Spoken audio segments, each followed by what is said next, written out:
नमस्कार, मैं हूं देवांशु। आप देख रहे हैं न्यूज फॉर नेशन। आज AIMIM यानी कि असदुद्दीन ओवैसी की पार्टी के सभी बिहार के पांचों विधायकों ने शहाबुद्दीन के बेटे ओसामा से उनके घर पर जाकर मुलाकात की। आखिर क्या मुलाकात करने का मजमून रहा, आखिर क्यों मुलाकात किया गया? हमारे साथ बात करने के लिए AIM के विधायक अख्तरुल इमान जी हैं। सर, आज आप लोगों ने शहाबुद्दीन के बेटे ओसामा से मुलाकात किया, कोई खास वजह? देखिए, शहाबुद्दीन साहब एक बेखौफ बेबाक लीडर थे, दलितों के, अक़लियतों के, मजलूमों के। उनके जाने का गम है और जाहिर है कि हमें भी गम है। तो मरने के बाद उनकी ताज़ियत की जाती है, श्रद्धांजलि की दुआएं की जाती है।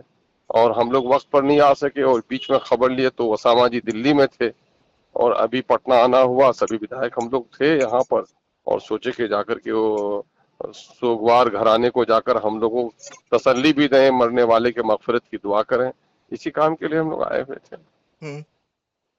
तो कुछ खास बातें हुई राजनीतिक? खास बात क्या है? हर आदमी को मरना है और हम्म। मरने के बाद हर किसी को दुआ और श्रद्धांजलि की जरूरत है। इससे बड़ी खास बात क्या हो नहीं सकती है? नहीं, सवाल ये था, कहने का मतलब कि क्या आने वाले वक्त में उसामा ने कुछ ऐसा बताया कि राजनीतिक तौर पर भी वो सक्रिय रहेंगे? यकीनन है कि शेर का बच्चा शेर होता है और मछली तो पानी में तैरेगी ही ना। तो हम्म। सियासतदान का बेटा है तो सियासत तो करेगा ही। हम्म। जाहिर है कि सियासत करेगा और अगर सियासत अगर करना अगर आगे जाए। अगर वो आपकी पार्टी में अगर आना चाहें तो क्या आप स्वागत करेंगे?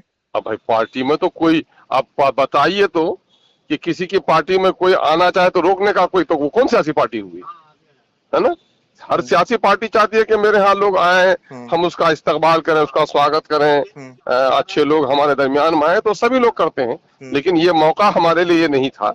हम्म। हम तो आए इस वक्त इस काम के लिए हम्म। कि मरहूम के लिए दुआए मगफिरत करें, उनके पसमानदगान, उनके जो बचे हुए लोग हैं घराने के, उनको जरा सा सांत्वना दें कि उनको जरा सा दुख सहन करने की शक्ति ईश्वर दे, गम को बर्दाश्त करने की कुव्वत अल्लाह तबारक तआला दे। उसके लिए हम आए हुए एक सवाल है कि जिस तरीके से शहाबुद्दीन का निधन हुआ, उसके बाद आपके नेता बैरिस्टर असदुद्दीन ओवैसी ने भी ट्वीट किया था और कहा था शहाबुद्दीन को कि शेरे सिवान।